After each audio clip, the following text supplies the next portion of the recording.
So I was reading a chapter of James Leo Herlihy's novel, The Season of the Witch, and it was written in the summer of 1969, and it's a very powerful chapter because it talks about like how in the 1960s, like after the Summer of Love and after the first man on the moon, that like there's a lot of young people thinking that America has gone far, but also because there are a lot of peaceful protests going on in New York City that it's almost like the youth of America in 1969 has come a very far way. And then in this chapter, it's about like these hippies, and what happens is they think they've come a far way, but they actually invite like this professor who's a history professor at a university to just hang out in their place, invite him to like smoke pot and stuff. And it's really interesting what he says about like how when it comes to the American system, in order to cause a revolution, poor people have to do it. But with welfare being given to poor people and a lot of assistance given to poor people, people just don't stand up and fight as quickly as they should. And then also, too, that things like the Vietnam War created was created out of the fear that the Chinese were going to do stuff to America because they're communist.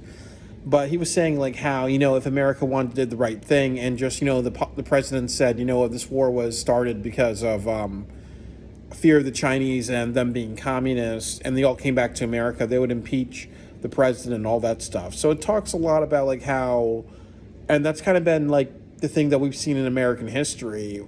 And it's kind of frightening in 1969 because we're almost in that same time period about like how we've really thought that we've come a very far way as far as technology, overpopulation not being a big deal because we can always make food for everybody, and man's ability to be kinder.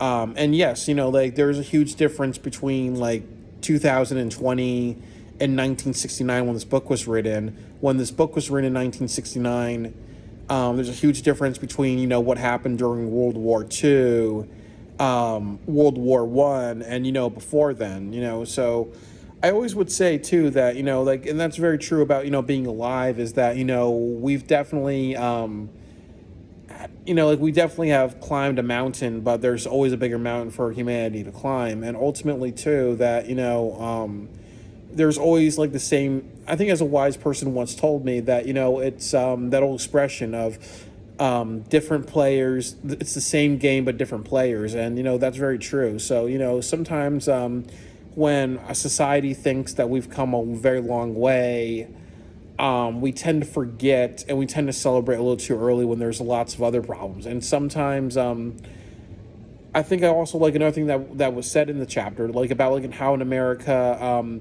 if you're middle class, you feel like you're a king of your kingdom because you can afford a house, you can afford luxuries that most people don't have, but definitely not what rich people have.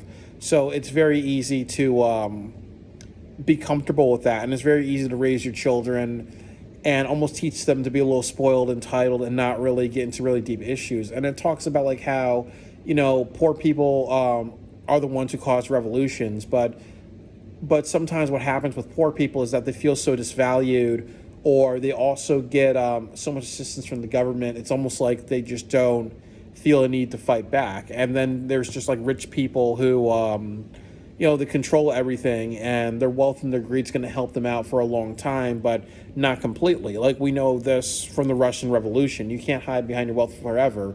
When we look at like in the 1880s all the way to the 1910s, there were like these really rich bosses in the United States, like these business bosses, and they would easily get shot by their own employees, or their employees would hire the mob to do a hit on them. So, it's really important that we all just look at our society and just understand that there's still a lot of problems. And just because we say God bless America, and just because our country's not bad as other countries, there's still like a need to always do the right thing, but also kind of realize too that nothing changes without a reality check. And I think that T.S. Eliot and James Baldwin said it best, which is people cannot bear that much reality.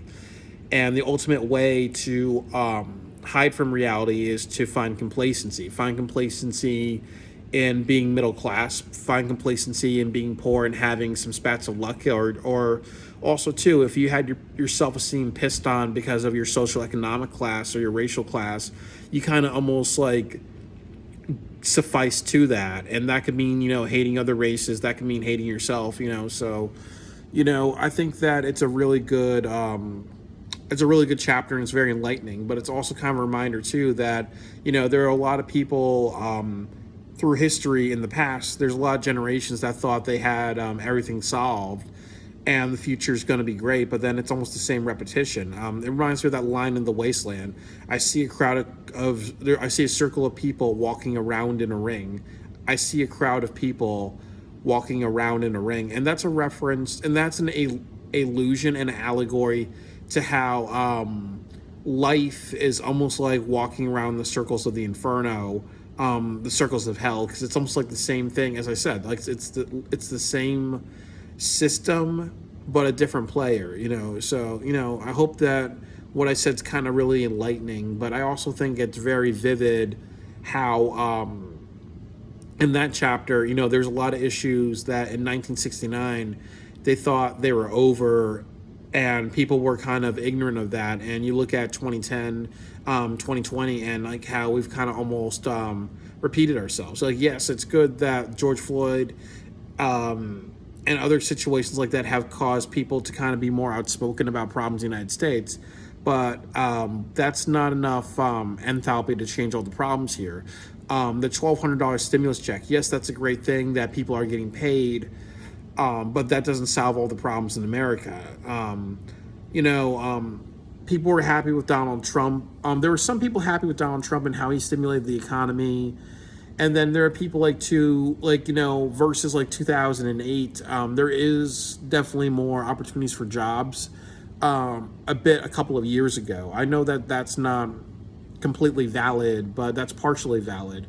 But it doesn't excuse the fact that there's still problems in the United States and people can't be the best that they can be. So, I'm also a theologian, and I'm also extremely philosophical, and I also like to encourage people to look at society's problems and fix them, so, we can make a better world. But I think that ultimately a lot of people, they say, like the richest and most successful people read a book a week, or at least a book a month at minimum, so, you always need to read and be educated. And sometimes you find hard truths and answers like this. So, again, in our lives and being awake to a bigger world, complacency is the enemy of that, and acknowledgement and fixing problems in your life, in society and other places, comes from being awakened to the fact that there's always a long way to go.